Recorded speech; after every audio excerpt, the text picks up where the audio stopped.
Awal terbentuknya Kampung Lahang ini pertama karena memang Bapak seorang petani lahang. Yang kedua adalah saya melihat potensi lahang itu tidak ada pesaing. Yang ketiga adalah petani lahang ini hampir punah. Kenapa? Kalau tidak kita lestarikan, maka tidak akan ada regenerasi ke depannya. Petani lahang nggak ada saingannya.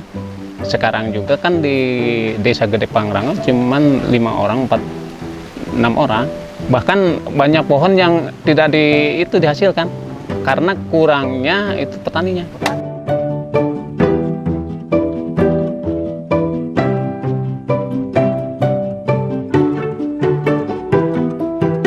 Air lahang ini adalah air yang limited edition ibaratnya. Jadi tidak semua orang bisa merasakan.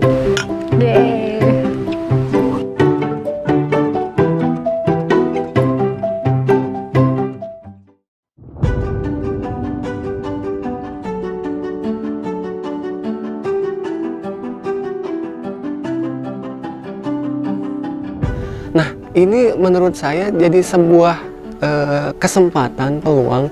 Kalau kita bisa angkat, ini bisa berdampak positif untuk lingkungan sekitar.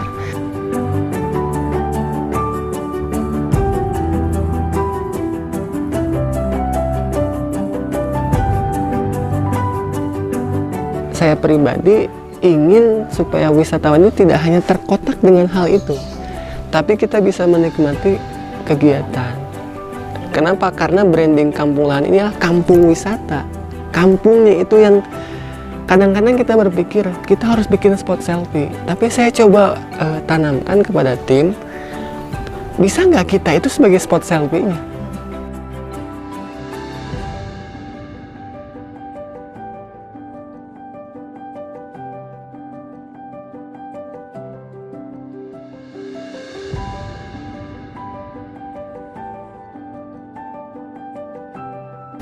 Tantangan terbesar saya adalah masyarakat sekitar. Masyarakat sekitar ini kadang-kadang mengira apa yang kita lakukan itu salah. Kenapa sih Kampung Lahang, kan namanya Kampung Bobojo dan lain sebagainya. Jadi banyak orang yang mengira apa kamu diganti. Bukan. Justru kita akan memberikan warna baru dengan tetap nama asli kampungnya itu tidak akan kita hilangkan. Cuma yang itu tadi saya ingin tekankan adalah kita ingin punya wisata yang kita nikmati sendiri, yang kita kelola sendiri, dan kita tonton sendiri.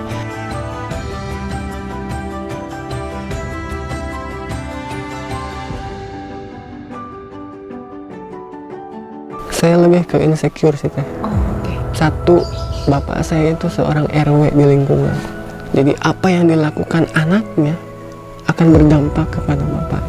Kampung Lahang itu berawal dari sebuah majelis. Nama majelisnya itu Majelis Ngopi. Apa yang saya lakukan ketika ucapan tindakan saya tidak sesuai dengan apa yang diharapkan oleh masyarakat, maka dampaknya pertama orang tua, yang kedua majelis itu. Itu yang saya takutkan.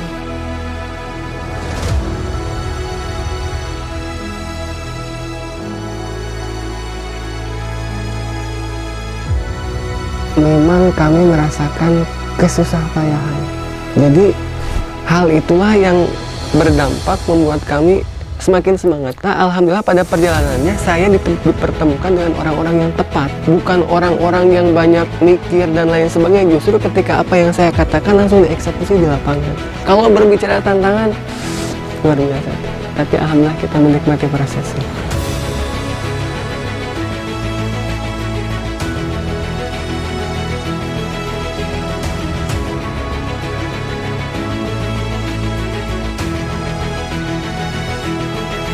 Mimpi terbesar saya adalah bukan hanya untuk pribadi. Saya berharap bisa memberdayakan masyarakat sekitar, dari mulai tukang ojek, dari mulai tukang parkir yang bisa kita titipkan ke rumah-rumah warga, dari UMKM warung-warung yang ada di sekitar kita berdayakan, dari tukang gorengan kita bisa bawa ke bawah. Jadi apa? Setiap unsur yang tidak ada di kota itu bisa kita jual ketika orang kota datang ke Kampung Lahang.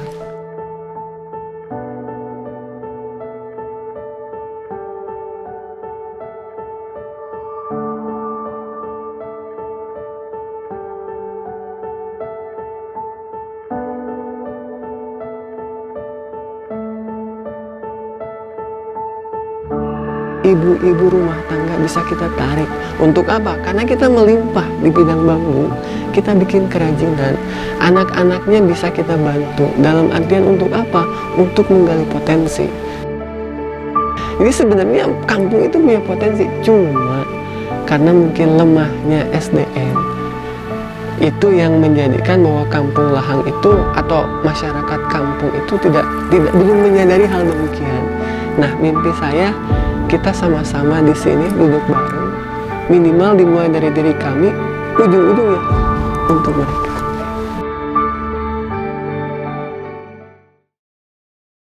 Sulit untuk melupakan kala bulir air terjun menyentuh kulitku. Ketika menyusur jembatan gantung dengan alam hijau yang membingkai di tiap langkahku.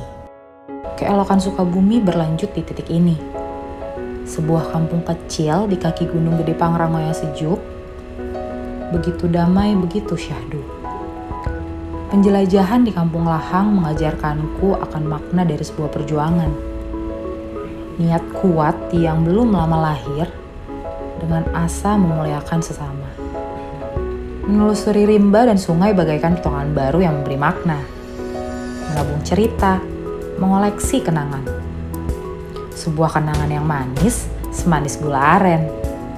Semoga kampung ini selalu menjadi tempat yang menenangkan, di mana udara, air, dan senyum sapanya tidak habis untuk dinikmati. Ceritaku tentu saja tak berhenti sampai di sini.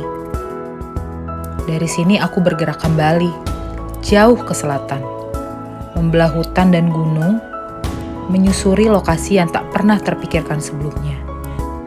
Di sana telah menanti keeksotisan bumi Priangan berikutnya.